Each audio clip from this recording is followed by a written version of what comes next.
No, I don't think we should do that. That's just very Joe Rogan ish. No, man, it's not your. Don't even mention it. Cut that out. No one will know. Sounds nothing like No, it, man. it If is anyone, it's like Donkey it is. Kong and Diddy Kong. It's like one monkey, a different monkey.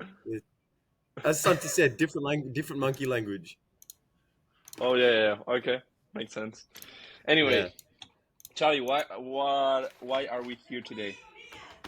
Well, we are here today to conduct another episode of the Bro Science podcast, and not just another episode. Today, we will be talking about growth mindsets. It's been a bit of a trending topic as of late, and yeah, I think it's something as people we're very interested in. So, I mean, I've been looking at some podcasts recently. Jumped on Huberman. I've been reading a book by probably the founder of the idea of a growth mindset, Gwen Dweck. She's a professor at Stanford University, and it's brilliant. Some of the things she's written about what a growth mindset is, how to you can obtain that kind of mindset, or develop it and cultivate it in your life, and if it's something we should be striving for. Now, what are your guys' thoughts on what a growth mindset is? Or do you think it's something that's healthy? Let's start there. I think Santi should talk because I do know a little bit about it. Well, I'm pretty sure Santi knows as well, but I think Santi's muted. So just to let me get this straight, because I did no studying for this podcast. So growth mindset, Xavi, is it related to like the amount of work you put in to? I know it has to do with growing it is and not. It is not. bettering your abilities. No, like learning and working on your So capabilities to improve. correct me, Mm. Charlie, if I'm wrong, or add anything if I miss anything. But growth mindset is basically seeing life and anything that happens to you as an opportunity to grow, instead of Mm. just the simple outcome that you can see. Like, Yeah, a combination of what you guys said, like Santiago talking about learning, and Martin about seeing things as an opportunity to learn. yeah, but what I meant that it wasn't what Santi says. It is not related to the amount of Oh yeah, work or anything. that's a question. That's the question I had. Like, does Yeah. the growth mindset talk about anything about how much work you should put in to seeing things as an opportunity? No. Okay. So it's just like how you position yourself onto or before different challenges and problems you may Do you face. It's hear the way Santi, Charlie? Nah, he froze for me. Okay. Froze. Okay, Well, yeah, to anyways, fill in meanwhile. Okay, he's back. He's Yeah. back.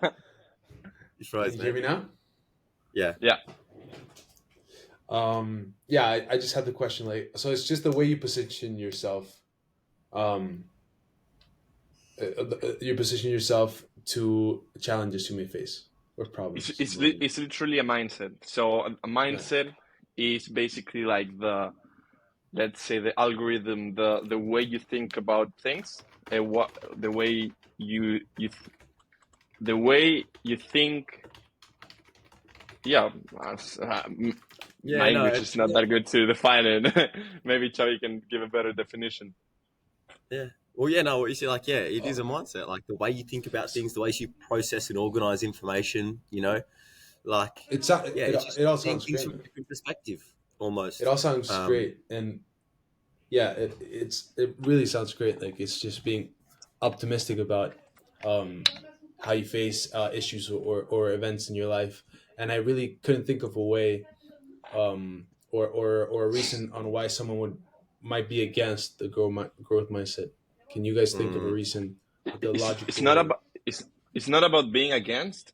It's that sometimes I think your feelings and emotions overtake this. So, for example, let's say you lose a football match.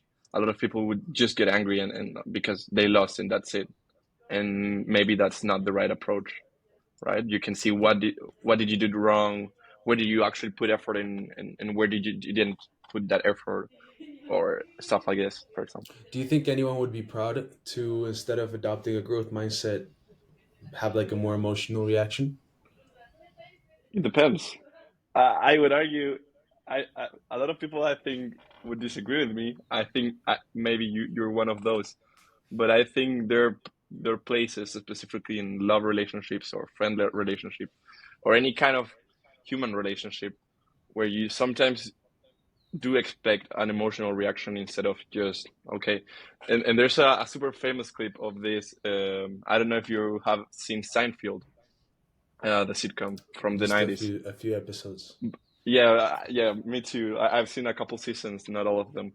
But there's a like an amazing scene where the girl breaks up with him, and he's like, "Okay, fine, thank you for this time, goodbye," something like this, and he goes away.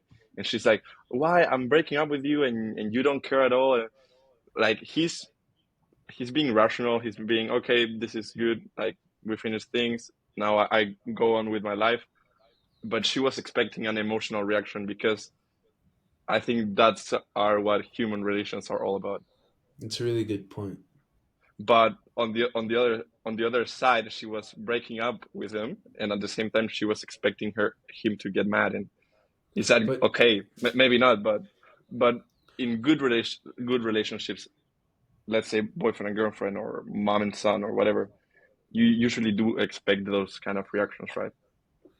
a growth mindset doesn't involve not being able to react in an emotional way, right? If someone were to say they have a It growth mindset, depends. It depends.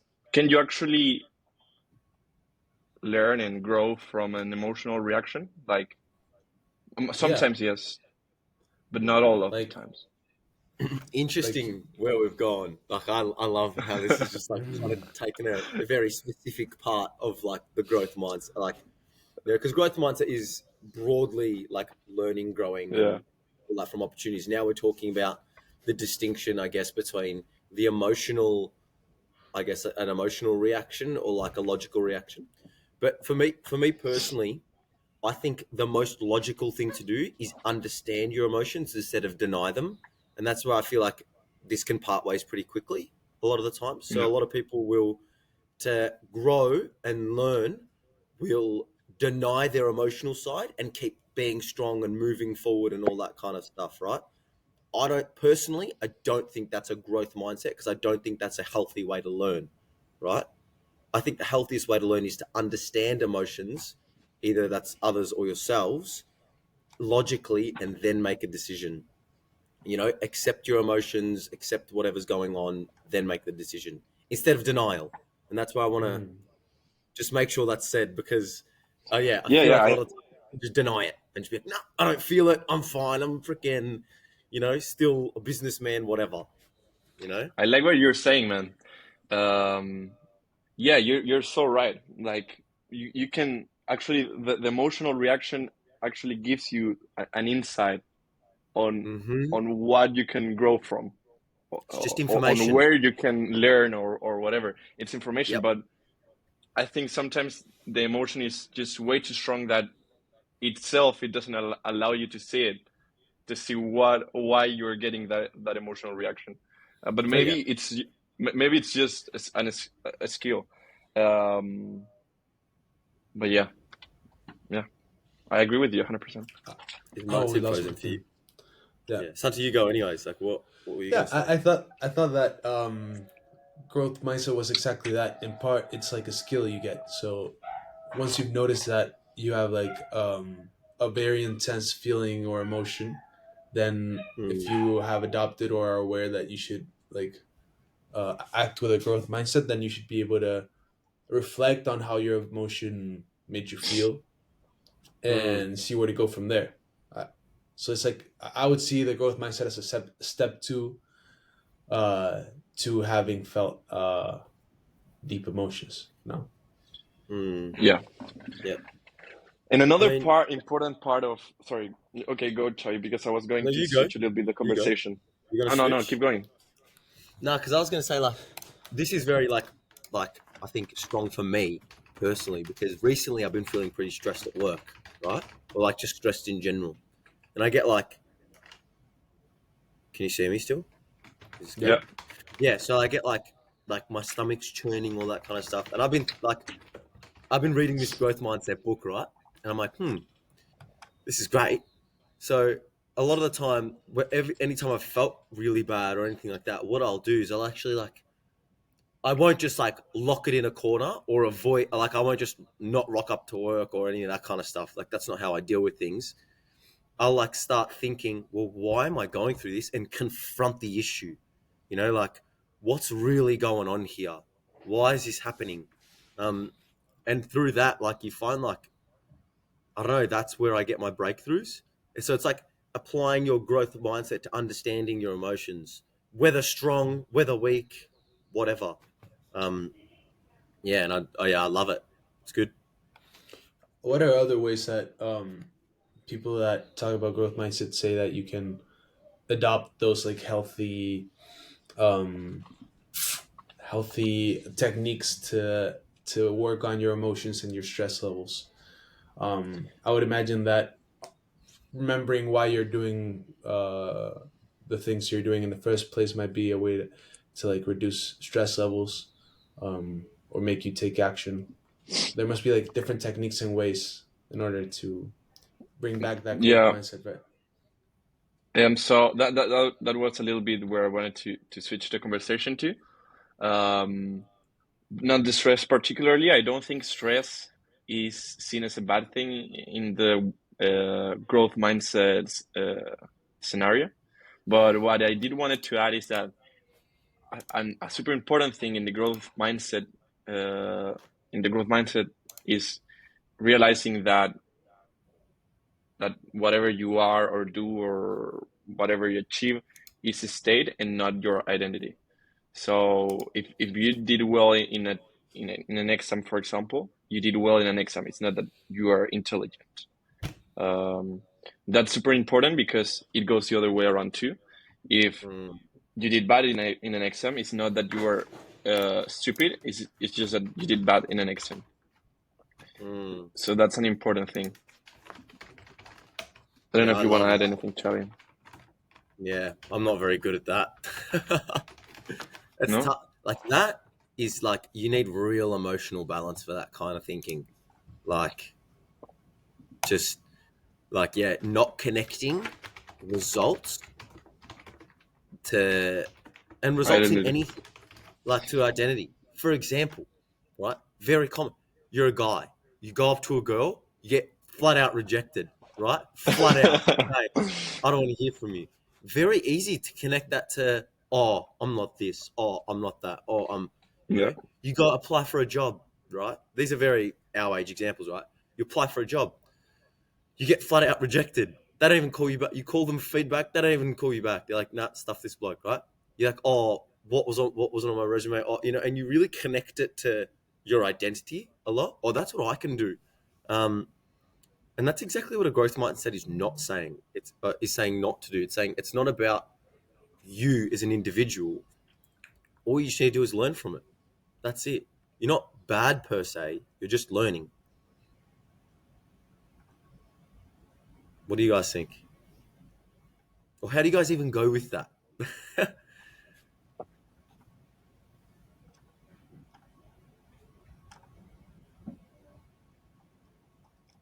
Your turn, Santi. No, no, please go, please go. I'm learning about growth mindset here with Yeah, my man, but research and what you're we're talking about. discussing things. I How do you know. feel about that? How do you feel about that? Do you feel you're good at not attaching results to your identity? Um, I feel like I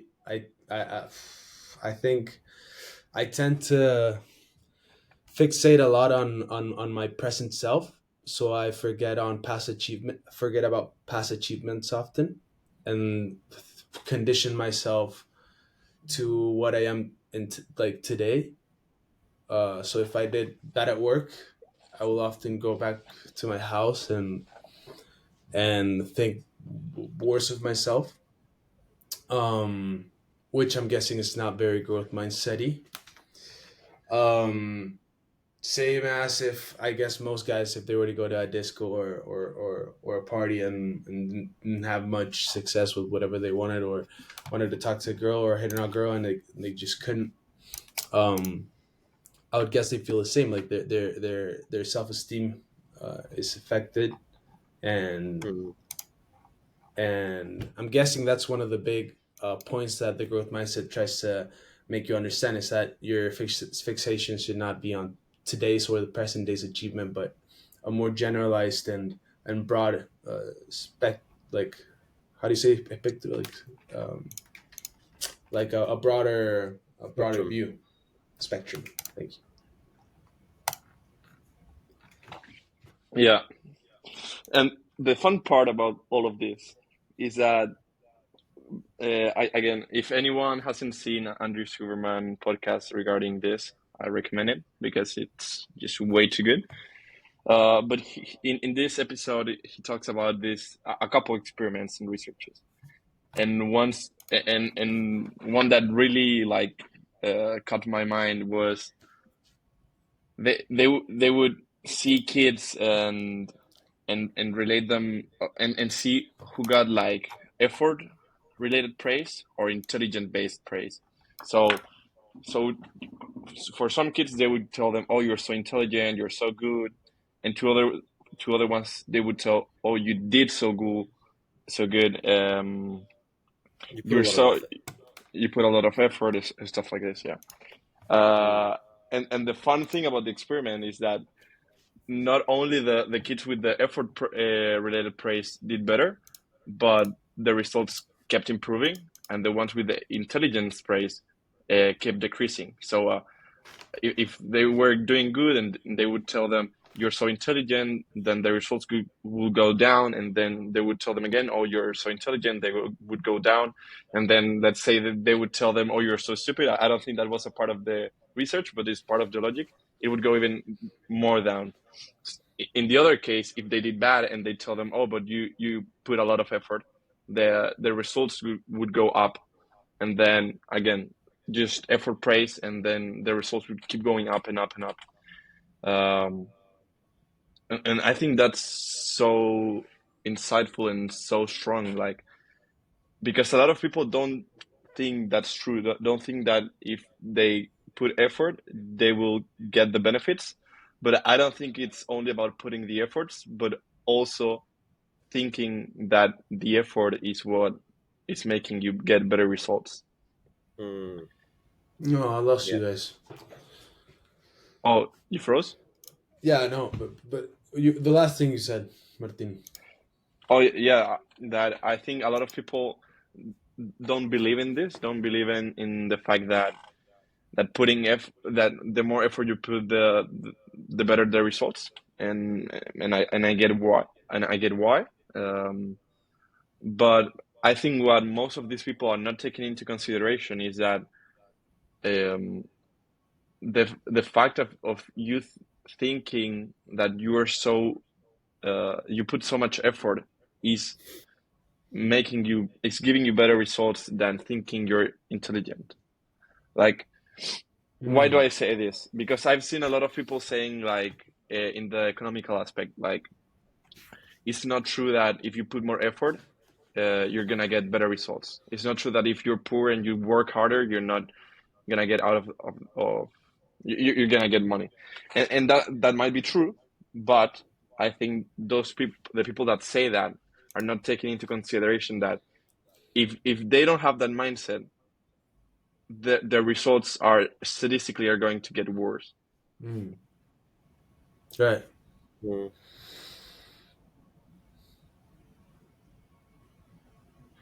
Yeah. Damn. I just thought of something. Why don't we make a little? No, we can. We're just, Experiment.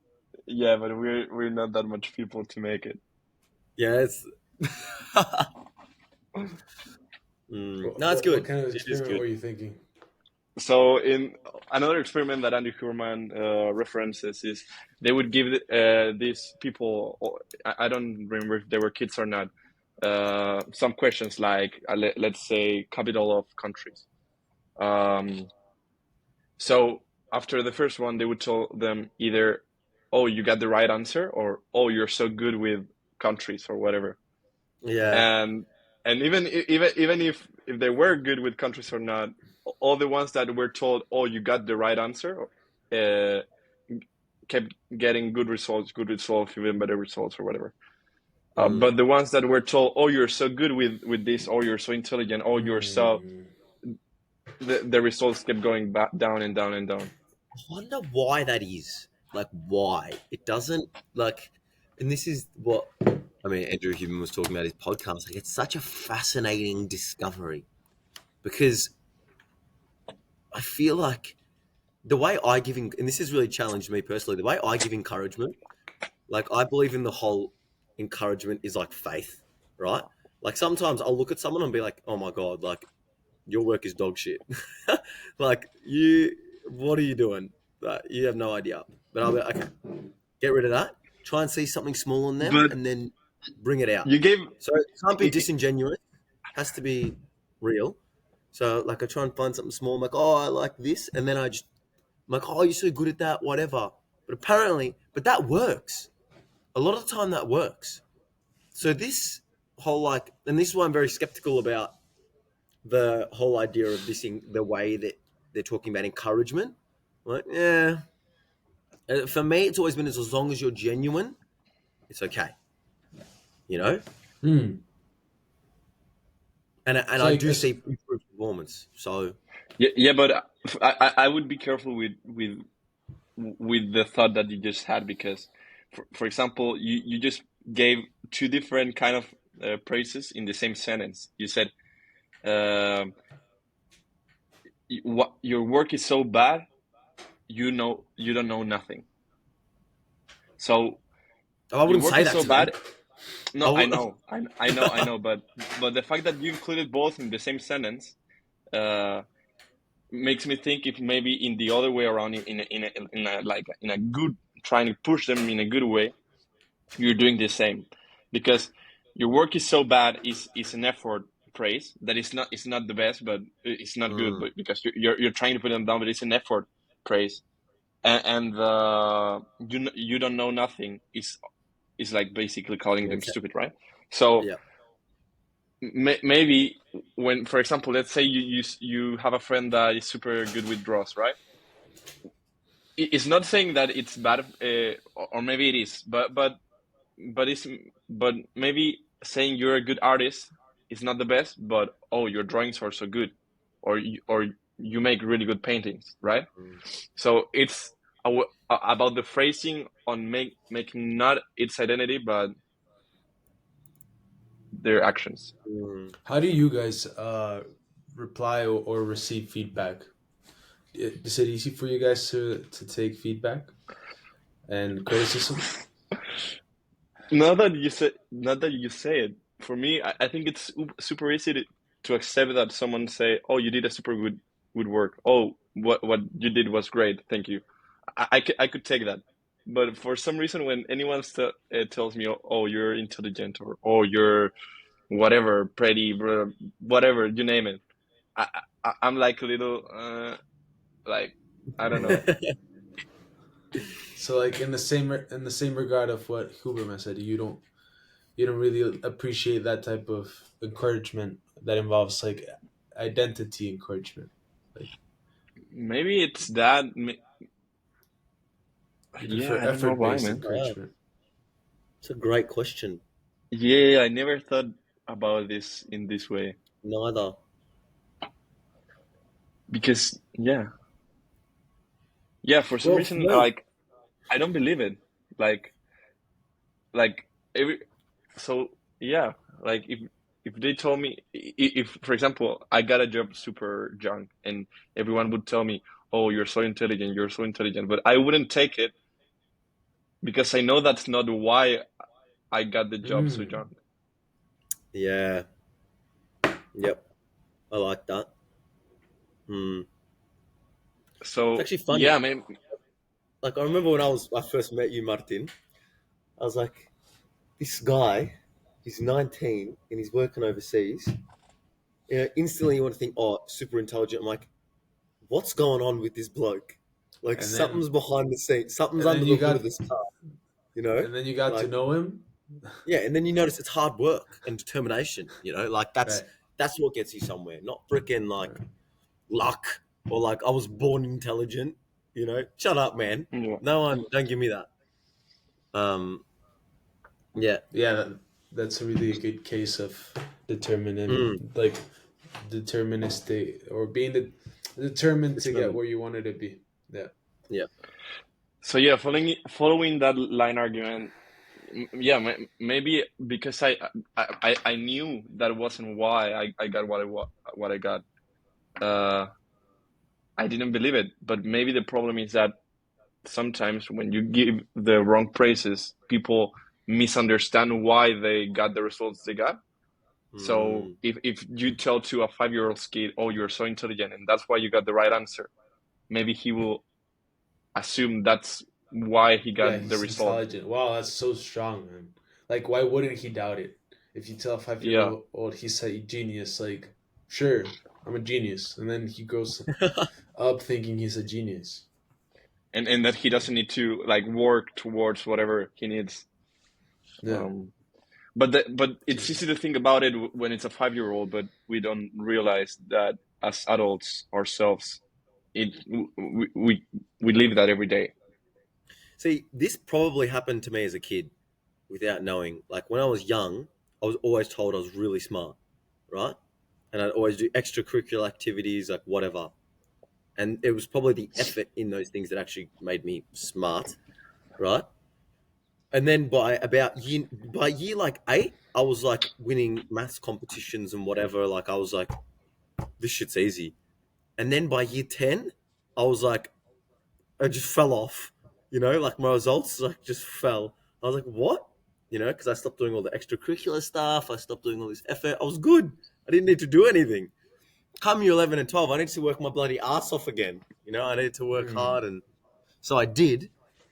Um, but like I never got back to that height that I was before. You know, Hmm. um, and I actually realized through all of that, it's like it's not about intelligence. Like it's about how hard you work. Um, Right. Like and the only someone that's reason I been was in the smart line of, beforehand is because I worked hard, not because people told me I was smart. yeah. Yeah. Like if someone that's been on the line of work that you're doing, Chavi, for 40 Mm, years and came into your office and got given the same 5 tasks today, they would do it in 1/5 of the time that you're about like gonna do them. And that's just mm, the 40 years they have ahead of you. It's not, it'd be hard to think that they're just, like, it's obvious that there's a lot of effort that they've gone through that you haven't yet. Um, mm. Yeah. you know, yeah, Yeah. It's that yeah. effort. Yeah. Wow. Chavi, Martin looks like he's confused. No, I'm not confused. I was just thinking a lot. You know, wait, do you want to share what you were thinking about? No, you were going to say something. Go ahead. No, I was going to ask, because isn't it harder for us to accept encouragement, or better said, compliments that are identity based? Like you said, Martin, it's harder for you to take a compliment that's like, "Hey, you're very intelligent," because you feel embarrassed, or like in general, if Mm, like I've heard that a lot. Like identity based compliments are sometimes hard to get, and you switch the topic immediately. So you say thank you, or nah, you're too kind, and like try to change the subject. Could that have something to do with it? I don't know. Like now, I'm thinking about this. I feel like it just depends on your mindset. It depends how you see the world. You know, like this has happened to me before. I get a test back, right, and I get like 95%, and someone's like, "Oh, you're just smart." That pisses me. I'm not gonna. That actually annoys me. I'm like, I'm not smart. I just worked so hard for this. Like, like I remember people be like, "Oh, you're just smart. You're just intelligent." Don't give me that shit intelligent. What were you doing on Wednesday night?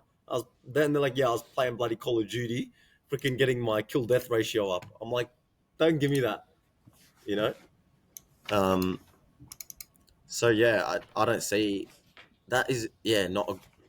It depends on how you see the world, I think, and how you can accept compliments. Because I know people that love those kind of compliments. Yeah, But I think maybe, yeah, I think there are just way too many factors, like in everything. So I'm not trying to search for an universal law on why people take or don't take compliments. yeah, Um, true. but I know, for example, that one for me has probably been the reason. So same as Chavi, growing up, people would tell me I was intelligent. Um, but I always knew that that was not true. Like I always knew that behind it, I was like doing something about it. It was not just like me being like born this way. Um, and it's not that I'm super intelligent, but it is a typical thing that people tell to kids, right? But I Mm, knew it was fake. I knew it wasn't true. I knew I was just born knowing whatever math at school, whatever. Um, then, but that's one thing that I think that's only one part of why people would take compliments or not. Um, I think other one is just data, right? So if a guy goes and tries to hit on different girls each Friday and doesn't really get good results, and then someone compliments him, telling him that he's pretty, I think like it's hard for someone to take a compliment like that because like the data doesn't show that that's true, yeah. right? Mm, So that's another factor that I would put in why people take would take or wouldn't take compliments. Another one mm, is just insecurities. Um, Sometimes people want to be pretty and they don't think they're pretty, so they feel so happy when people tell them they're pretty. but they don't think they're pretty because of the data or the evidence that they Right. have held onto. So like a million people could have people do this as well. Like a million people say you're pretty, whatever, and then one person doesn't, but that one person means a lot. That's the data to you because people are, Ooh, that's the That's what data. Like happened to YouTubers. what? what? That happens a lot to YouTubers. Like they get a few hate comments Yeah, in between, like it's twenty a classical thousand thing. positive comments, and they've all their content goes to shit. Yeah, Just like overweight, the mate. Guys, opposite of Overweight, it. the negative data, the outliers, mate. See, I got Martin guys, knows, bro. Data analyst. I I got you a movie to watch. I watched it I watched it a week ago in the plane back from Chile. It's called Maybe He's Not That Into You. It's like like a Oh, classic I think I've seen like it before. comedy romantic movie like 2000s, like one of those kind of movies. And it's super fun because it talks just about this how we only focus on like the outlier stories and not about like the average. So it would be like this story of this guy who didn't call this girl because he got in the bus and he lost his phone and that's why he didn't call the girl. But the most probable thing is that if a guy doesn't call a girl, is because the guy doesn't like the girl, right? But Yeah. girls would get like excited. Oh, maybe he has his phone. Or maybe he's just waiting. Or maybe because they would get all these stories about guys that lost their phones in the bus and couldn't call the girl and re-encounter in the future. So they would take like these particular stories and make it a rule instead of knowing that it was an exception. Mm. Mm. And I think this weirdly ties again just back into a growth mindset. Like, yeah, just not allowing like these little outlier bits of information or whatever to rule your identity. You know, like yeah, It's it's a bit hard though tough. because people do it in the other way around too, What do you and mean? it's hard. Okay, so I remember my dad having a conversation. I don't remember who. He always does it um, about careers, right? So Hmm. someone would say, "Oh, I want to study, let's say, arts or dancing or whatever." Uh, and my dad would say, "But salaries are not that good. This is the average salary. If you like to travel, you won't be able to because you won't have the money. Basically, you will have to budget, etc., etc., etc. Statistically, it's not a good career." but all the people that wanna study all these careers see the outliers, see the exceptions, like the dancer that earns $1 million a month, for example. It's just a crazy example, but people would like take these crazy exceptions and see, oh, I will be able to do it. I will be able to get there. And Yeah. don't get me wrong, I don't think that's a bad thing, but it's dangerous Yeah. because I would Maybe. do this. I would do this. I would do this in the past. I still do it. Well, not that much anymore, but I didn't go to college, and my dad would tell me, "Oh, you're doing wrong. You're doing wrong," and for the most part, he would have been right? But he didn't know much the industry I was in. Um, so I would tell him, "No, people do make money. People do make money." And he was, "No, people make money without a college career, right?" And for the most part, he was right. He would have been right. But this is like a particular industry. Technology is like Yeah.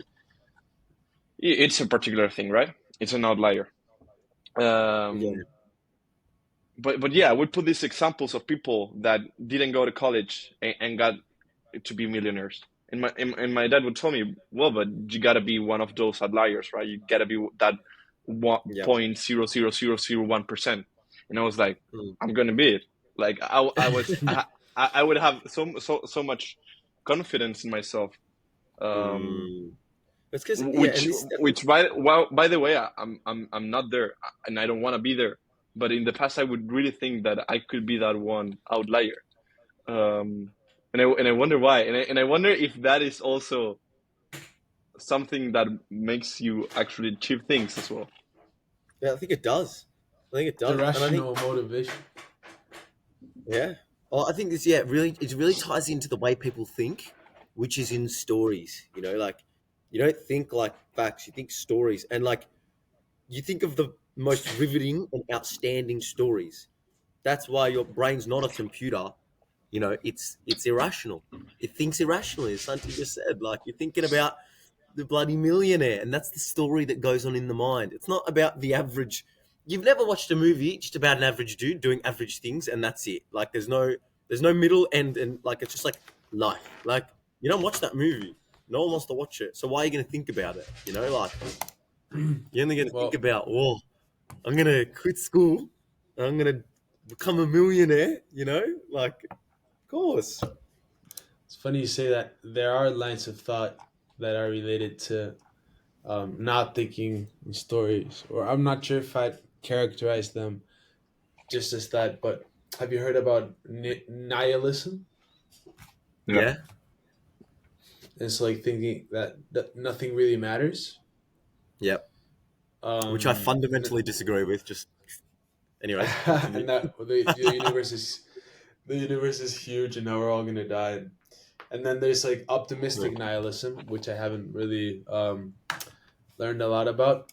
But those lines of thought, don't they like go against the grain of stories and more of like accepting the reality and the truth, like the like reality based events, and not so much storytelling to create our paths? Like I they think first, yeah. I was just like, I think storytelling is just the way we think, as opposed to like the The outlet we explanation. have. Yeah. Do you want me to explain? Or No. Sorry. I was yeah. So trying yeah, to to word it. Yeah. Yeah. As exposed to explaining things. Yeah. So for example, like I like you know what? Let's take nihilism for example. Like or nihilism. Sorry. Like I can think in my head and I continue the story of how the world is meaningless, everything's meaningless, and then I continue that story and I see the meaningless in everything in my life, and that's now a theme within the story of my mind, right? Mm. That's how that would gel, if that makes sense. So one's how Yeah. I think and one's explains, but nihilism, interesting. um I think it's such Horseshit. I think it's a cool topic. Yeah, because I actually fundamentally disagree with it. Why? Um, yeah, I was about to say, I think that yeah, if you look from a perspective outside of the human body, which you can't do, um, everything is meaningless, right? If you're a piece of stone, you're not built to assign meaning to things. However, as a human, it's your fundamental nature to assign meaning, whether you like it or not. We assign meaning to everything. Like I assign meaning to my phone. I assign meaning to, and it's my job to assign meaning. And a lot of the time, a lot of the most meanings you get will be assigned in a community. So, like, we'll assign meaning to drinking. Makes no sense. You drink to get drunk to feel shit the next day.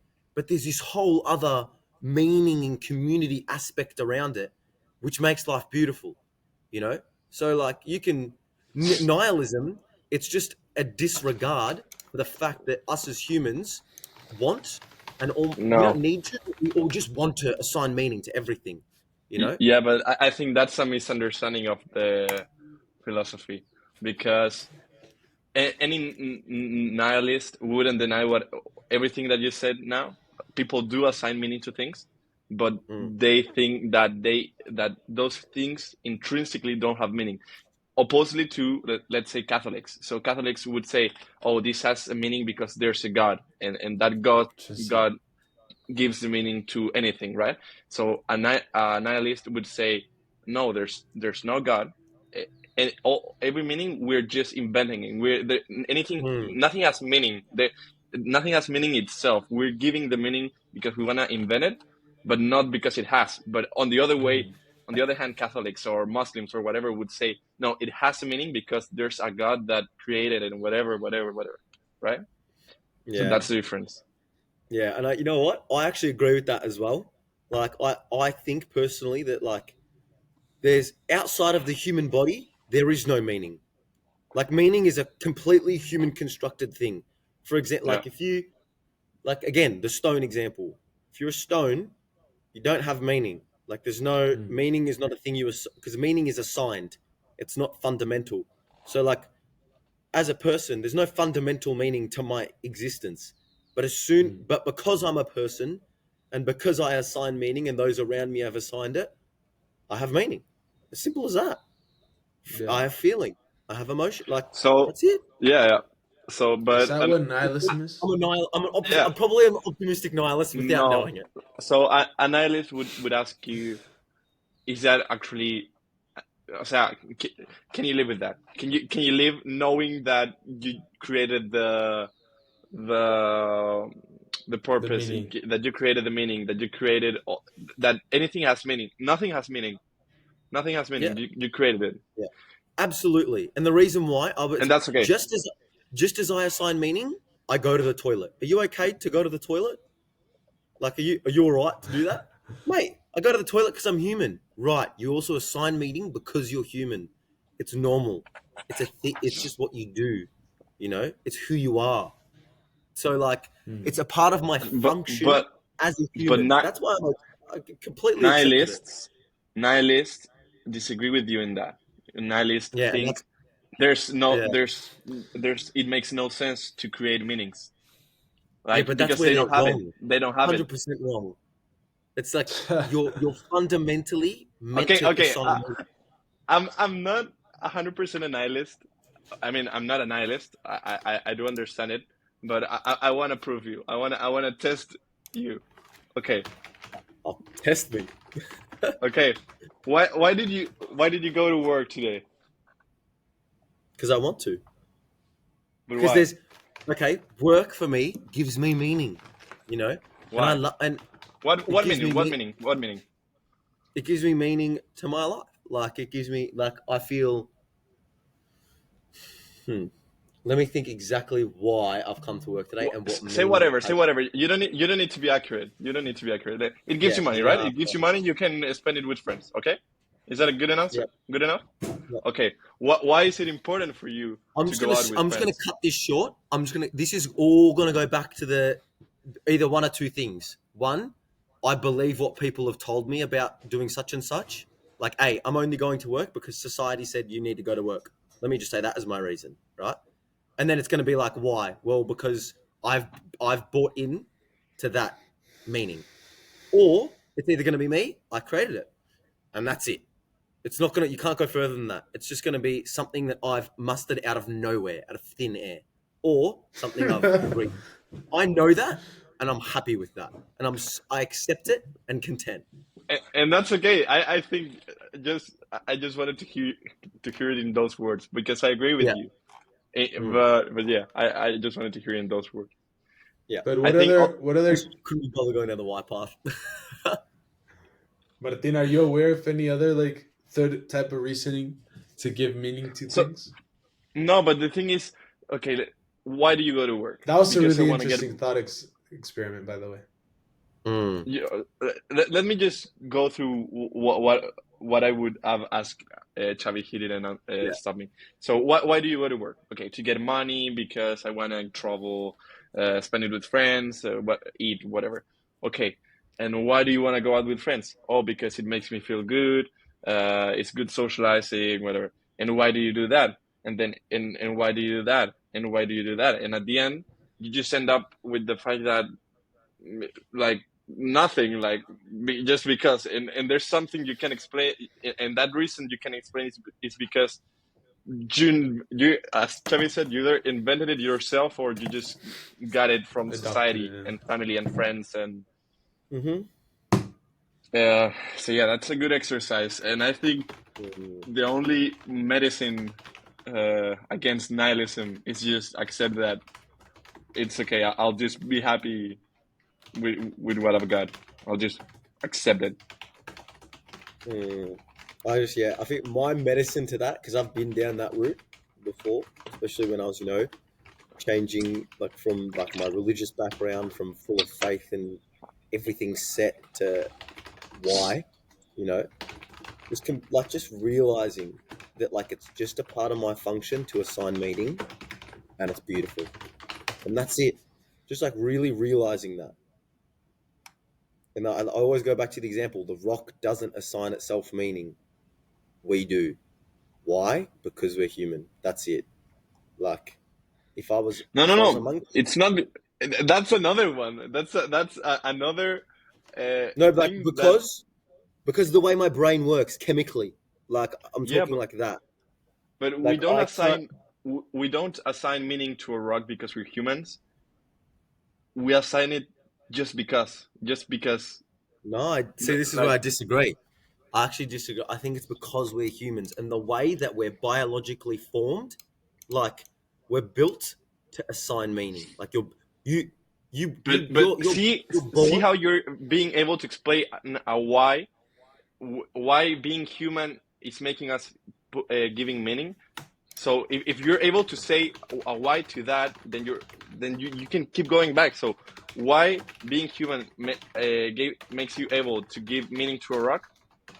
Okay, because the way that the mind works and blah blah blah blah blah blah blah. And why that? And why that? And why that? And why that? And Yeah. you keep So going once. backwards, and finally there's Yeah. nothing. No, but see now that gets into the whole God thing because now so if you keep on going, why? Let's do it, right? So why are humans meant to? Because I believe it's because how we're biologically formed. Why were we biologically formed that way? I don't fucking know. Like evolution? Why evolution? I don't know. The Earth? Like universe? Why the universe? See, this is getting the whole God context now, as opposed to Right. the whole. But nihilism, it's super tied. It's super tied to being against all kind of religions and this like kind of thoughts. So Mm, it's not crazy to talk about religions and all of this when we try to find the source of meanings. yeah. Well, that's Fucking hell. my. See, this is what I'm saying. Is my source of meaning is that it's created from thin air, from us, because of our biology. Like, there's no why beyond that. Like, that's just it. There is a why. There is a why No, I don't, beyond that. don't see it like that. So real world psychology, biology, chemistry, physics, then you go quantum mechanics, and then you go, okay, and what's after that? some people say God, some people say nothing. Yeah, but like the fundamental question with nihilism is, where does meaning come from? I've answered that. I'm saying it's from me, but then you're saying, well, where does it? Why does it come from you? That's where we're going now. Like, why and how did that come about? Which is different now as opposed to just nihilism and reason. It's more like, well, how did we get here? You know, Yeah, that's but a little bit. those two things are super correlated. They're not They are, but separated. I don't care about that. I don't care. I don't care how I And that's the mean. important thing. The important thing It's is that you, in order to live in peace, you need to not care about where the meaning is coming from, because it's not no, coming from not anywhere. really. No, I disagree. Like, I know where it's coming from. I know that I've made it. It's like, oh, do we have to go back to the cake example? It's like the whole bake a cake example, like the chef baked the cake or whatever. What's the freaking example? And this is how people explain like religion. Um, Oh, uh, isn't it the guys that are in the cave and they can only see their shadow, something like that? no, no, yeah. no, no, no. That's like learning. That's Plato. I Um, can't remember. I can't remember. guys, guys, in this line You of gotta go. thought, Oh, no. In this line of thought, I was thinking, um, so like Chavi, you said nothing has meaning, right? And humans, like the human race's job is to assign meaning to things, or one of its tasks. Do Mm. you not think that there's? I was looking up. There's something called objective morality. So you wouldn't agree with the fact that maybe a horrendous act of a massacre, like someone goes and kills like 50 people, isn't that objectively horrendous? Like, shouldn't it be frowned upon objectively, even if we were outside of like our human um essence, as you said before? No, I don't you, believe you, I don't believe in objective morality. I believe that morality is completely subjective.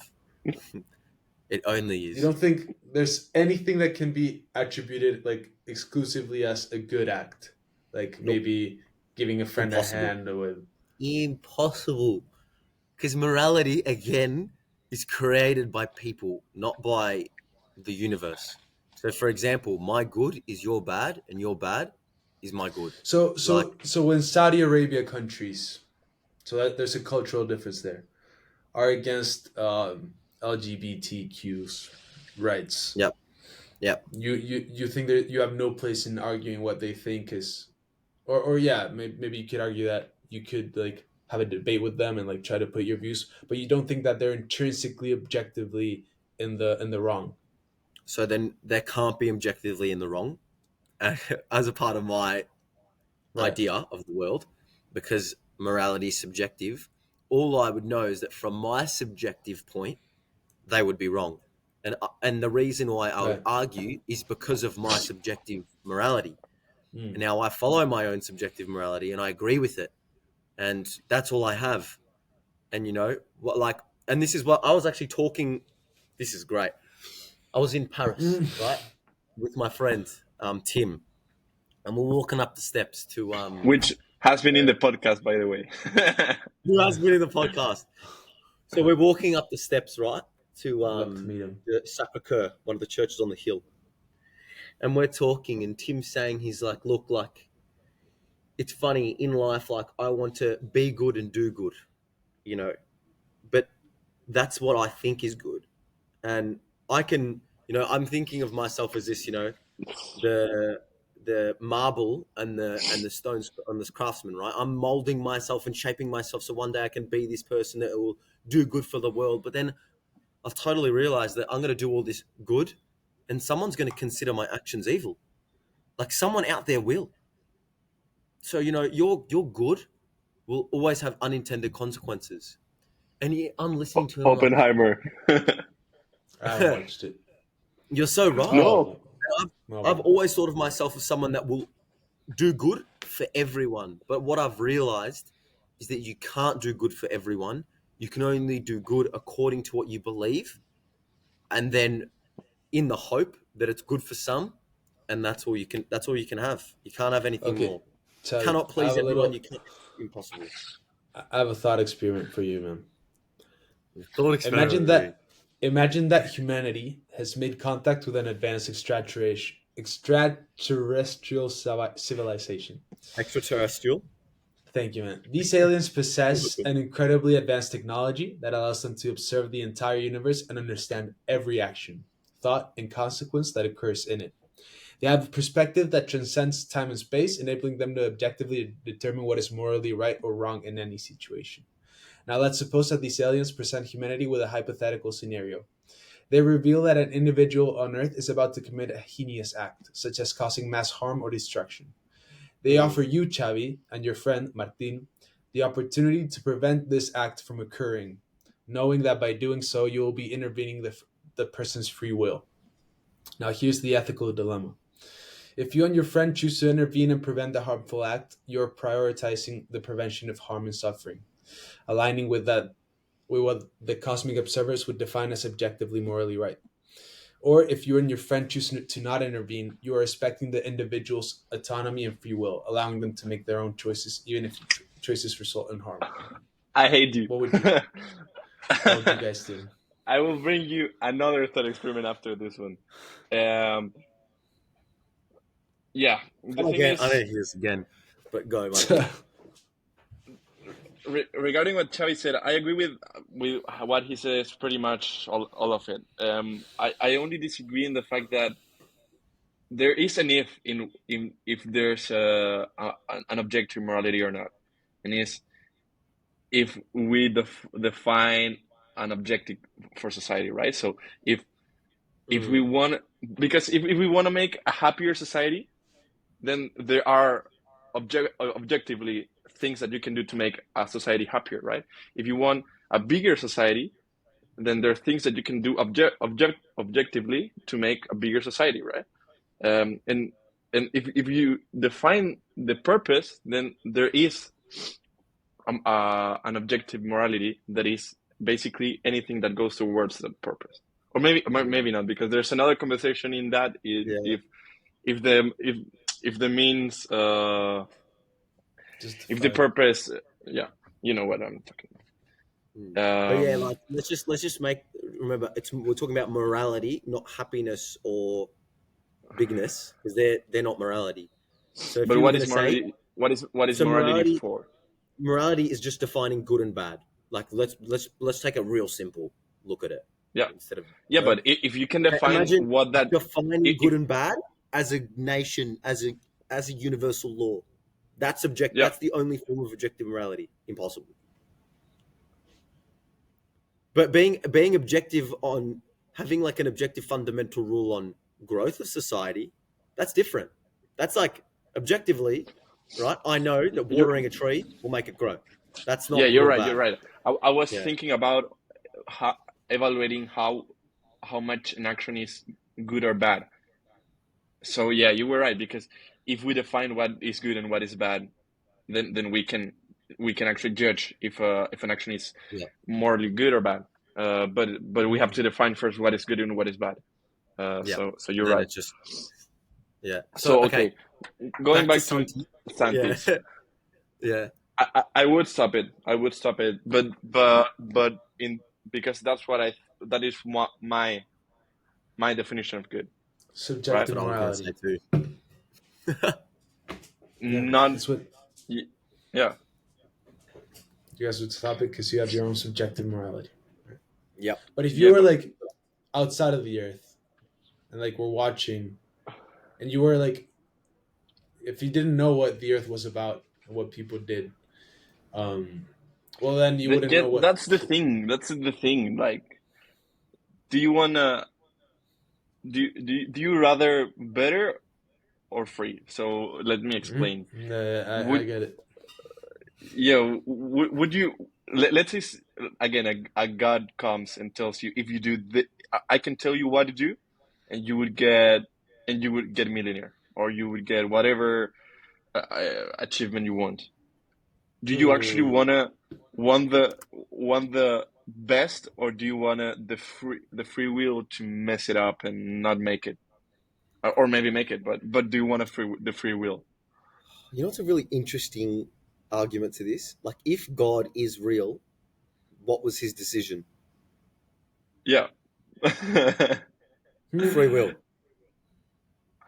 Yeah. So data shows that people think they want free will, but they actually don't. People get stressed when they have to choose, when they have to decide. Yes, correct. They get unhappy. Yep. That's at least what data shows. Maybe not for all of it. Can you read a little bit of the thought experiment again? I feel like I didn't conceptualize it. Yeah. Yeah, and one second. I have a deeper one in the same line. So read it and then I tell mine. Sure. So there's this extraterrestrial civilization that watches Earth from above, and these aliens possess an incredibly advanced technology that allows them to observe the entire universe and understand every action. And they can objectively determine what is morally right or wrong in any situation. Well, that really just imposes that objective morality exists. All right. So then let's suppose that these aliens present humanity with a hypothetical scenario. They reveal that an individual on Earth is about to commit a heinous act, such as causing mass harm or destruction. And they offer you guys to prevent this act from occurring. So you would be intervening in the person's free will if you were to like stop the guy from. You're watching this from outside of the Earth. And you both agree that you would stop the guy. You would intervene with his free will because you have the power to do so, and it goes against your subjective morals, right? But I think this isn't a question necessarily for this discussion per se. I think this is more about determinism and free will. Like, determinism is like, it's like, is life already predetermined kind of thing, or is it like something you should be competing on? Is it something you should be? No, I think you can view it from the respect of if you guys think that there's like a subjective morality, so you would intervene on his act. And then you both agree. You would both intervene. Now let me know if I'm getting okay. Now like this, what I'm about to ask might be way to like out of this conversation, but if you agree with that, wouldn't you also agree, Martin and Chavi, that it's okay to censor people on Twitter if you like think that there's like you should be able to censor people free will?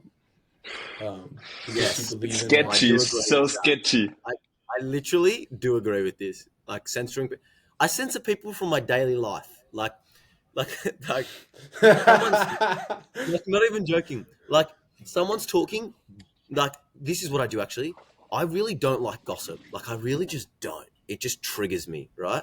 When someone's talking shit about, Kathy is coming in. She looks at me. She's like, "Oh my god, did you hear about Stephen? Like, do you know what Stephen did on the weekend?" I'm like, "Kathy, I don't want to hear about it. Don't talk to me. Leave me alone." Yeah, but Chavi, what you're doing, you're blocking them. If we take it to the Twitter thing, you're blocking them. You're not censoring them because blocking, censoring, same shit. What's the difference? Censoring her would be to put her in a room with the door closed, so that no one can hear her. Yeah, is that what they do at Twitter? Bloody dogs. Right. Yeah. So, for me, it's. But like, let's take this on the example. Imagine it's the exact same example Santi gave, right? Someone's about to bloody do some heinous act, and the way to stop them was censoring them. You do it, because that's objective morality. So whatever, man. Like, just tranquilo, relax, like, I don't know, but no, I asked this question because I think Martin agrees with that. There shouldn't be any censoring on Twitter. No, I like censoring. Because I think there's I know I cannot be 100% right. I must have something wrong. I cannot have 100% everything right. I cannot be the good one all the time. Statistically, that's not real. What is he doing? I'm still listening though. So statistically, I'm not good 100% of the time. So how do I make sure I give some room to for people to prove me that I'm the wrong one? Am I so egocentric that I think that I have the whole truth and I can just kick people out and lock them in a room Oh, so just then because you I would. think so? So then you would let the guy kill 50 It dep people when you're watching from no, his but place. it's different. I think it's so different killing 50 people to Free saying something speech. on social media. But wait, the, But this is even confirming so, again even harder subjective morality is that you but have a even moral so, continuum. You know, even like in the killing, even in the killing 50 people, let's add another god to the thought experiment, and this god allows you to see into the future, and you see that these 50 people God, were man. actually part of an extremist band, and they were going to kill 1,000 more. Would you then be okay with someone killing those 50 people if you Yeah. know they were going to kill 1,000 after that, I like a think couple years later or all whatever? all we're doing is testing each other's subjective morality. That's all we're doing here. Yes, You know, and we're exactly, all we're doing exactly. is seeing the moral continuum in balance. For example, for you personally, your subjective morality, Martin, doesn't like censoring people. That's what you've conceptualized in your own head. No, But there's a balance. Like if someone's about to say something really bad, you'll be like, oh, okay, I'll censor them. But like no, you know, but man, if so, okay, like you will 100%. If you knew, you would. Like if you knew that what someone was saying, like let's say someone talked about I don't know they let go some lethal secret, and then the whole world blew up the next day because of the secret. You would censor we them. lost him. So it's all about But the did you balance. follow what I was It saying that is one it hundred changed percent. it? Everything has a context. So if those 50 people were going to kill 1,000 in the future, it makes Yeah, it makes it different. And now yeah, but you maybe that's would what be I'm saying. That's yeah, it. yeah. I'm just yeah, yeah. I wasn't saying anything against your comments. It was against Santos. Um, What? I haven't. What Sentiment. comment? because Nah, bro. you wouldn't kill the 50 people. I wouldn't kill like 50 people even if I could see into the future. No, no, Hell no. yeah, I would. No, in the first example, before seeing into the future. Oh, yeah, I would. No, no. I do believe in subjective morality. Sorry, Where'd you sorry. lose me, man? Sorry. One guy goes and is going to kill 50 people. You wouldn't you would kill that guy. Yeah, You would prevent that guy from killing the 50 people. yeah, yeah. In this thought experiment, yes.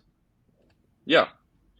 But the thing is, for me, it's difficult to give an answer because I think there's a whole context, and also Yeah. I don't know if I'm right.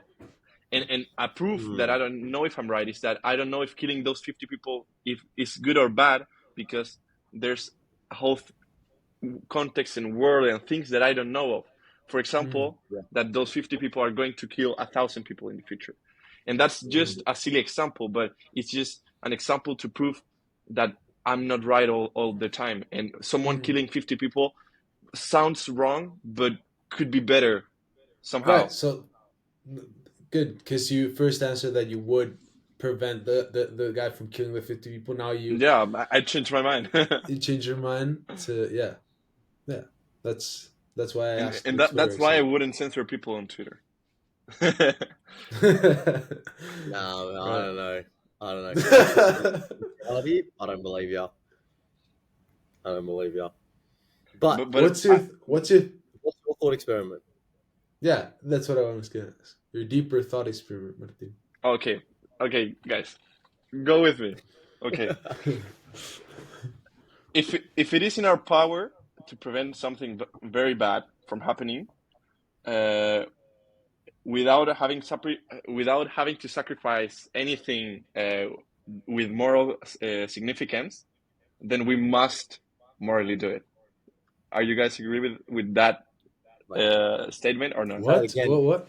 So if I it is didn't. in our power to prevent something very bad from happening and it doesn't have any moral significance, whatever we do to prevent it, then we must morally do it. We must prevent very bad things from happening if it doesn't imply uh, anything of moral significance. So okay, I'm confused How can you? because So okay, How can let's you? go back to the How something can you be bad, intervene? there's no Some moral significance. okay. Let's go back. So so like if this is if you about the if you can means of. if you can prevent someone from killing 50 people without having to kill him, for example, you must do it because Why? you're or if yeah, that's a statement. Do you agree or not? If you can prevent something very bad without having So to do something it's else just bad, the you should do it. Do it's you agree with that? it's the end, just the end justify the means.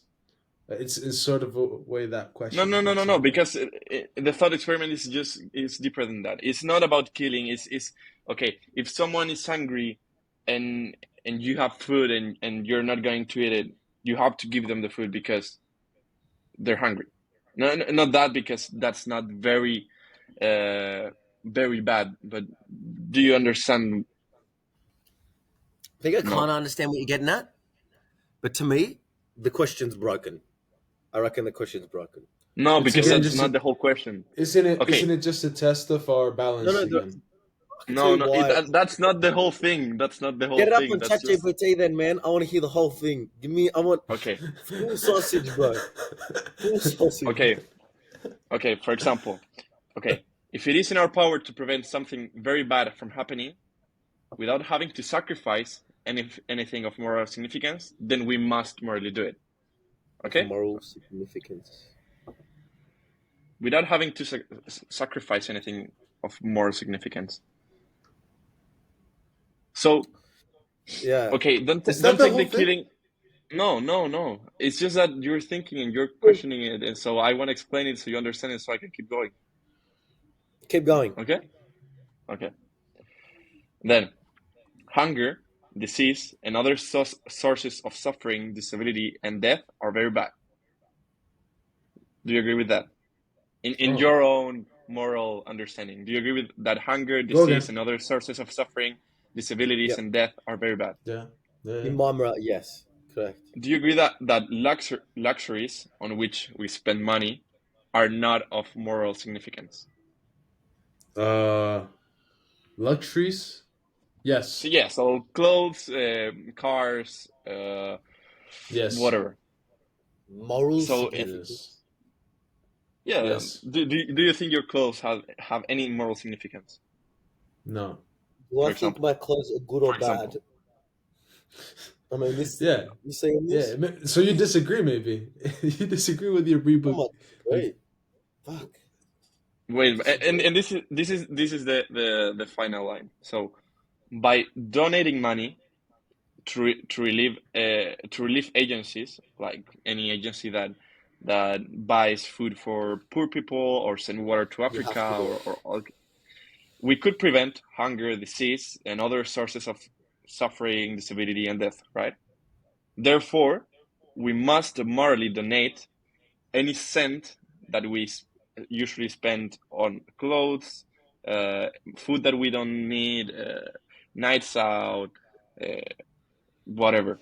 Anything that is not of moral significance, we should donate it to these agencies to prevent very bad things from happening, like I hunger, sort of disease, agree. It's suffering, a good thought disability. experiment. It's a really good thought Why do you experiment. disagree? I Why do you sort of disagree? agree. I sort of agree. Why do you sort of But agree? it's yeah, it's harder to find what has more significance and what doesn't. So like you said, go watch a movie. Well, maybe you go watch a movie with a friend, and that does have more significance. Yeah, Maybe your okay, friend, okay, okay. You have $10 to go watch a movie. What about right? all the Then a what about car to take your all the kids extra to money? school. It's Why don't you also go in like bus? more significant.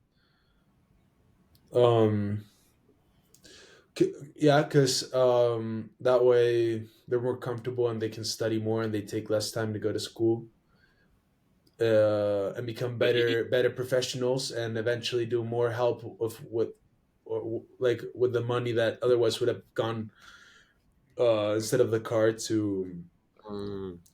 Okay, to aid it, the kids. given that argument, I think there are two branches of arguments against it. The first one is that money that you're investing in the car, in the gas, in everything, actually providing more value or in the future than kids that it could be saving from hunger today. It's hard to say, And this but it might as well could be. Yeah, it could be, yeah. but it will probably not. Because Again, if we go back to the rule and outliers, this is probably not a this is probably an exception. Most people don't even like do one thing for someone that is not their themselves, their families or friends. Mm. Like in a great picture yeah, in general, looking. yeah. And the other branch of arguments against that. Oh, I lost it. Yes, sorry, you were going to say something.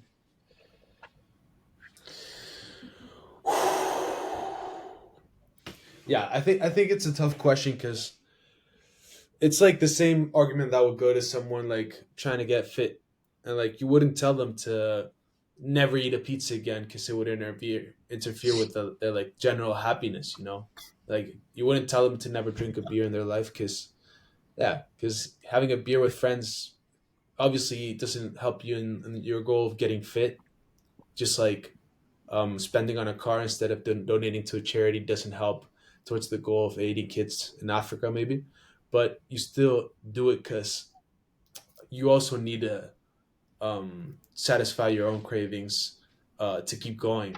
And as long as you have a bigger objective, a bigger like general objective in life, like the reason why I think it's so easy for me to think about it is because I do live by one principle, and that is that you need to leave this earth better than the way you came into it. I love So that. then, Mm. yeah. So then, as long as you have that in mind, and you're still striving towards that goal, and like you're spending, let's say, money on a car to take your kids to school, but then you're going to raise those kids in order for them to also work on this purpose. Um, then it like I would like to think that just as you asked, the money that didn't go to charity because I paid it in the car that helped my kids grow up better, and that they turned out helping more. I think it is Mm. possible if you like set yourself up for it and like have clear Yeah, Mm. and that's a principles good in mind. point. But I think Santi, you're an exception. It's not that there are few, but they're not the most. And I think most people don't even think about moral objectives because they just can't. They just worried about getting to the end of the month with the correct money, and they don't even have time to think about more stuff than that. Mm. So it's hard. It's hard to. But yeah, it is just a thought experiment, and I think everything ends up in the question: Is it a must to prevent very bad things from happening? If that means sacrificing non things of no moral value. Mm. I think that the question can go very deep into like maybe I shouldn't have spent on the chocolate I bought the other day and instead have given it to charity. But I think if you see it in a more practical way, then yes, I do think that spending more on shirts when you already have 10 shirts that are more than enough, yeah, I do think that's unmoral or immoral. I think that spending on a luxury car that's worth 4 times as much as what just a normal car that will take you around town, I think that is immoral. I think those actions are immoral. Spending on a Rolex that costs you thousands of dollars, I think that's immoral. You don't need that much money on your wrist just to look at the time. I do think that's immoral. Yeah. Just I don't.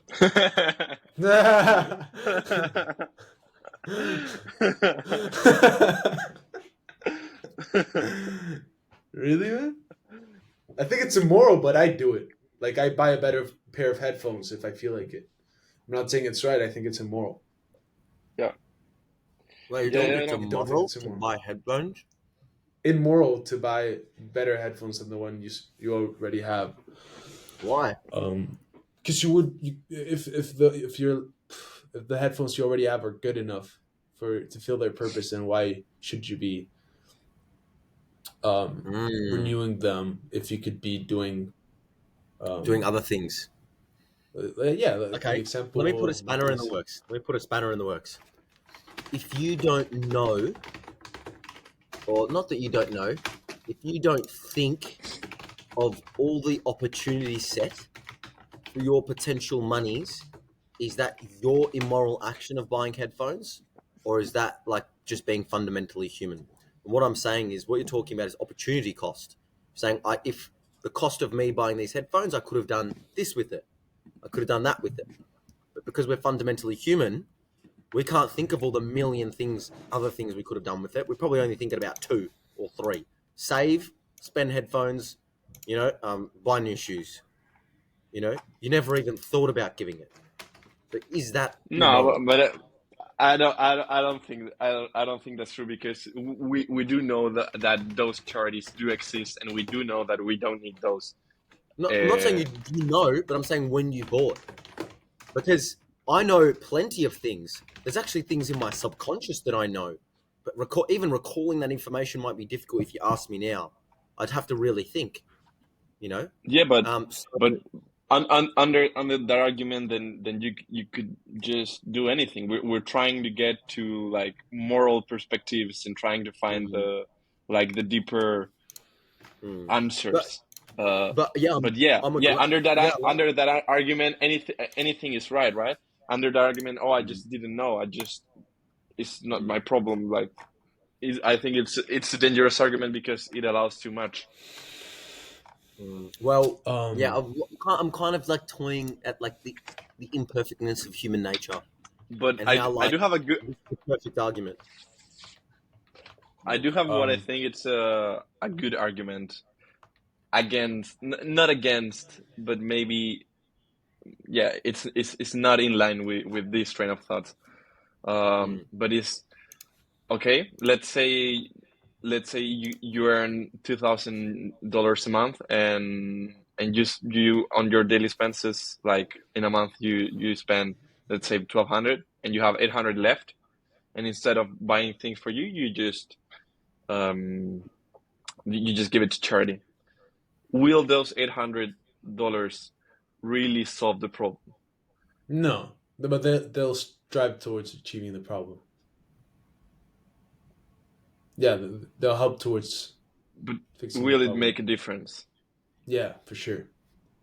And the more you earn, the more you can be of contribution to fixing the problem. So if you want to be the most moral person in my book, you need to be striving to earn the most you can, to donate the most you can.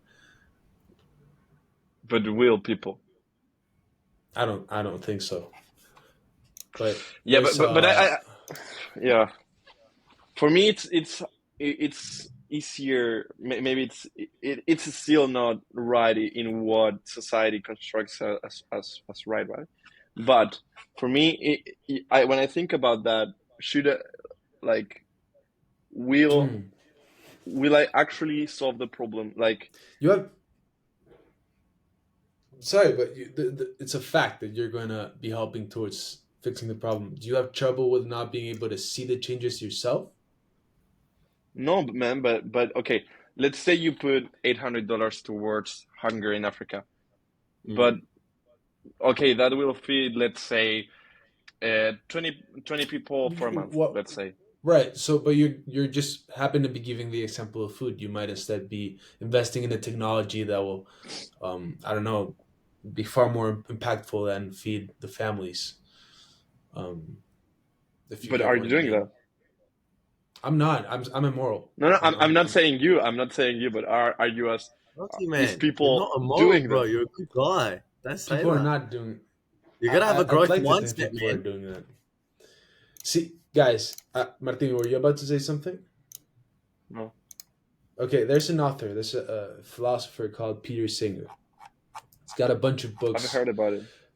Yeah, he talks about effective altruism, Has a Ooh. book called The Life You Can Save, and Oh, yeah, animal Chavi was just liberation. talked. I've seen that. Yeah, he's a Animal vegan, and liberation. he thinks everyone should like strive towards being a vegan. Me and Chavi, when we first met, talked a lot about effective altruism. We in fact Yeah. try to join like a group thing with it, like Bro, I went effective to that meeting. altruism You never Denmark. Yeah, rocked you up. did. You go. Yeah, didn't go. Didn't go.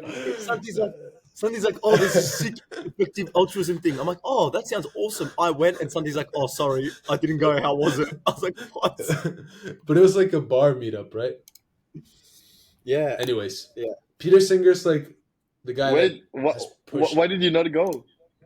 I don't remember. I really don't remember. It was the hangover from the day before or something. I don't know.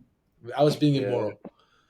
I was being Santi was just immoral. being immoral. It's just immoral. Yeah, a moron. Okay, so here he has a third book called The Most Good You Can Do. And now this is interesting. He promotes exactly what we're talking about. Talks about earning to give. So he says you should Yeah, I love consider that. pursuing a career in a highly lucrative field and donating a significant portion of your income to effective charities. This approach leverages your earning potential to generate substantial resources for important causes. He literally See, says you need to do the yeah, most good you can do by, if you had an engineer education, strive to get those big engineer um, like positions and earn the most so you can donate the most. yeah. Can I be honest with you guys? I think that's probably, you know how you asked me why do you go to work, Martin? That's probably my why, honestly. Really? Um, yeah. But I've actually really struggled in like fitting the generosity piece in my life now.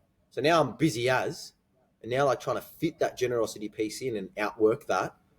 It's tough. I'd really love to see how this guy proposes that, because that's what I Yeah. want to do. That to me is peak living.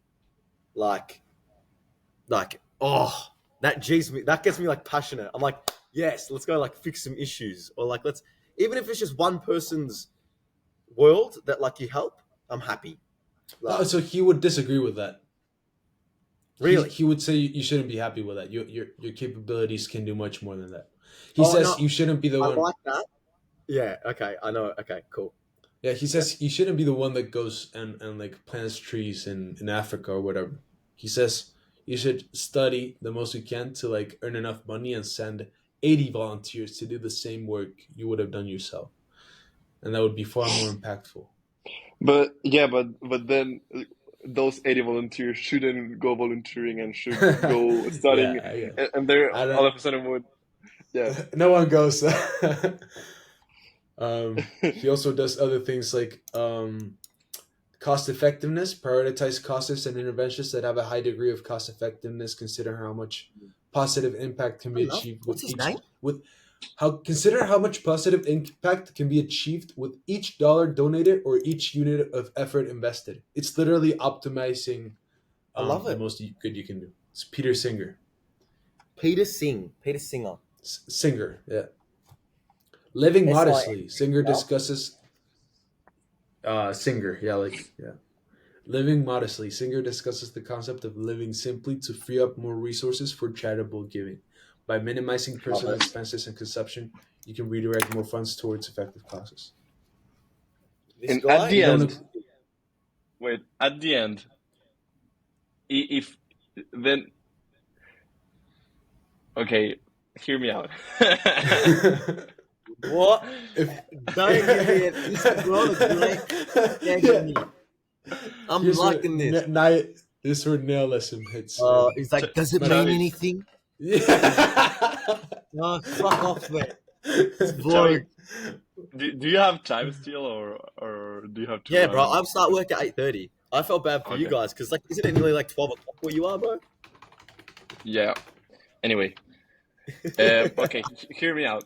If if you were supposed to earn the most money so you can give away the most money, then you don't even need to get a lot of money in the first place if it could just go to those causes that you're supporting, right? So What? so you're trying to be an engineer so you can get a big salary and you can give away most of your salary to, let's say, hunger or whatever cause you support, okay? But that money doesn't need to pass to you if it can just go to the foundation, right? It can just go. You don't need to have that money. It could just go to that foundation directly. So like So just as you pay basically, I mean, look, taxes. from Is a that what you tax mean? perspective, from an income tax, I don't know. But anyways, that's what I'm getting to. It's basically just socialism, No, and he, that's he why doesn't say. wait. That's why I said hear me out. It's Okay. it's like socialism because what you're trying to do, in the best case scenario, if he achieves most people doing this, then it's like socialism because it's socialism with a proxy. It's socialism with someone like taking the money and putting it everywhere instead of being that proxy, the government. yeah, you become the government. You become your own government. Yeah, I love it. I mean, again, Well, subjective morality here, right? I would rather me give my money where I want to than the government because, to be honest, man, the government does a shit job sometimes, but they're good.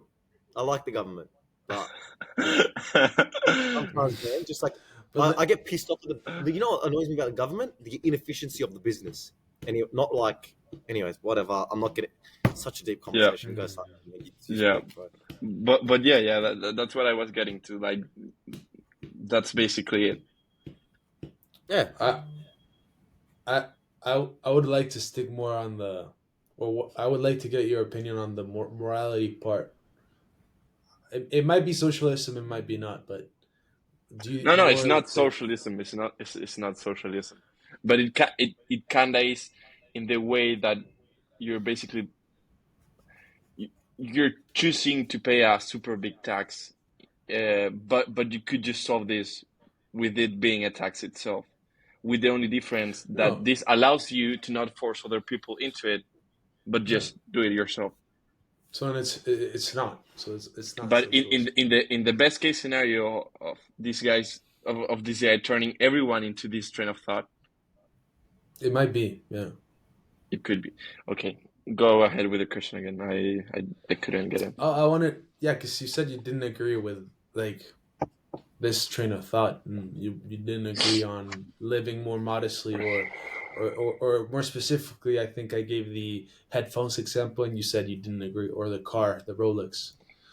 Why Yeah, don't you it's hard agree? to say I agree or not agree because I agree. again I think like most things are just in a spectrum and we're probably somewhere in the middle. Uh, so it's not that I agree or disagree, but for me it's hard to think that I have to take responsibility for everyone else than myself. I agree with Santi. But wait, Just I didn't personally, understand. Yeah, I'll go, Martin. no, Yeah, and again it's also related to the will this solve the problem thing. It's like being a vegan will actually solve the crisis with the meat industry. Like if what I will do will probably be a margin. Why would I do it if that causes so much troubles and issues in my life? You know. Mm, but I mean, For how example, did you people couldn't go start to saying, school by car. You would have to take the bus, or get an for electric example. car, for example? Is that what you mean? Yeah, but then you can't give the money away to charity. Sorry. Yeah, because fuck, man. I thought we already went through this example. Like, you would be spending it on yourself, on a car, because you Yeah, would but think that that again, through that that argument is so dangerous because it allows way too much. I could use that argument to buy any kind of luxury. no, Yes. no. yeah, As long as you have like a reasonable like explanation. There's always a How? reasonable Okay. explanation. Yeah. Okay. Again, Okay. okay. Yeah. Let's go back to Okay. subjective. Let's remember everything's subjective. There's no universal law. So for me, this is just personally, right? I've said to myself that to me, I don't really need that much. But one day I want a family. That's actually what I want. That's a personal luxury or desire, whatever, right? Hmm. For my family, I want their security and stability. So for security and stability, I want to devote. I've set some random figure. I've set $100,000 a year of income to my family alone. That's it. My wife doesn't have to work if Wait, she doesn't want to. No, this I'm just letting you know. Everything else on top of that is It's up for for debate, for discussion, or no. It's not up for if discussion. It's generosity. It's for giving. So you won't like, believe me, and guys. that's why I want to become super rich. So what are you saying, Martin? No. Sorry, I wasn't listening. Sorry, I'm so sorry. But Oh, you won't believe me. it's, The thought experiment that I told you. was mhm. Peter Guess, singing? yeah. Yeah. Was Peter Singh? Peter Yeah, Singer. yeah. Singer. Yeah. Wow. I'll send it as well. Yeah. I that's a good one, tell you. Yeah. So family But that's is a I'm just luxury. saying like I fit into this. I fit into Family this. is Like a what we're luxury, trying to man. make some objective law, subjectively. Just remember that. Yeah. You know, like Guys, Fa- you know Lane's law? no. nah. Lane's law says that ultimately all discussions are discussions of definitions. And I Yeah. think we're finally getting there again. So, what is a luxury? What is not a luxury? What actually has moral implications? What it doesn't? Those are all just definitions.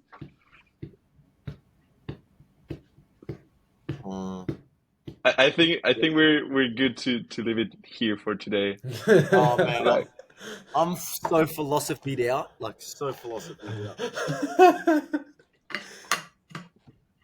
Just it want to has go to been work, fun. man. You know what? Now I'm gonna be going to work and be like, oh, why am I doing this fucking email? I'm like, oh, shut. Right. Shusha. Oh, can Am I I say, Santi? am I I started being writing down some of your good? quotes. I Really? started writing down some of your quotes because I found them like funny. Ready? Which one? Yeah. Maybe I shouldn't have spent on chocolate, and I should have given it to charity instead.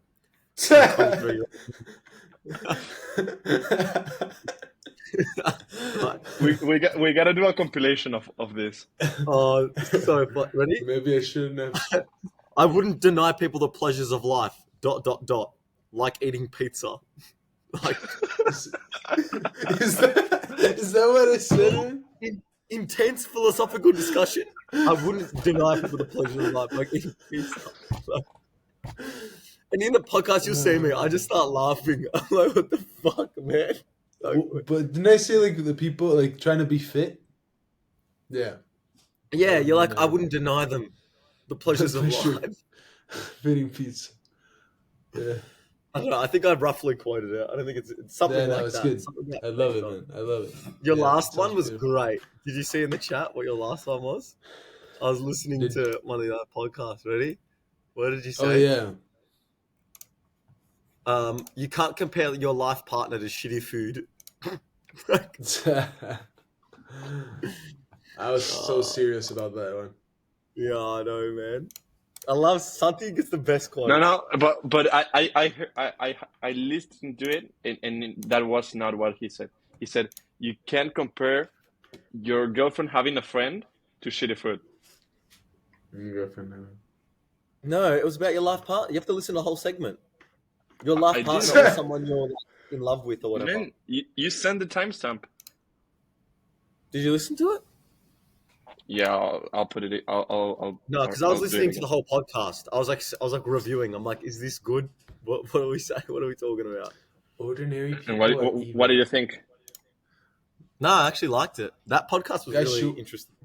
Should we end the podcast here? Oh yeah. Well, How about yeah? thanks for Go. coming along, guys. And Hey, wait! I have the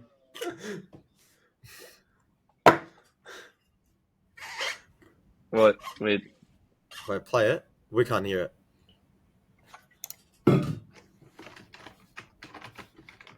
You know what? You know what breaks my brain in life?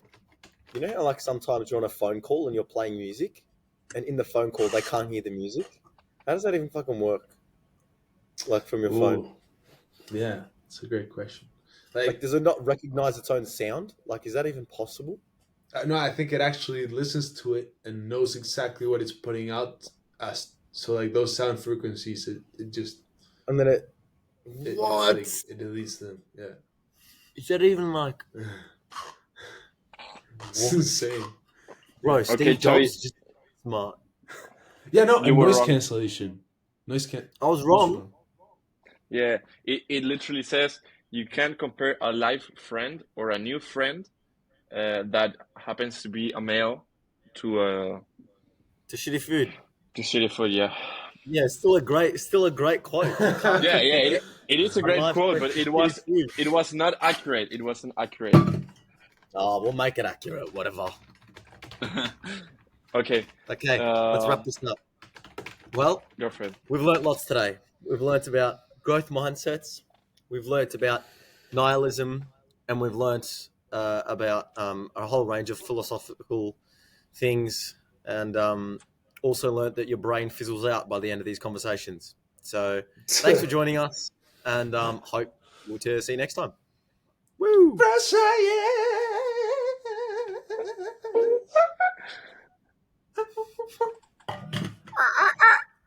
Okay.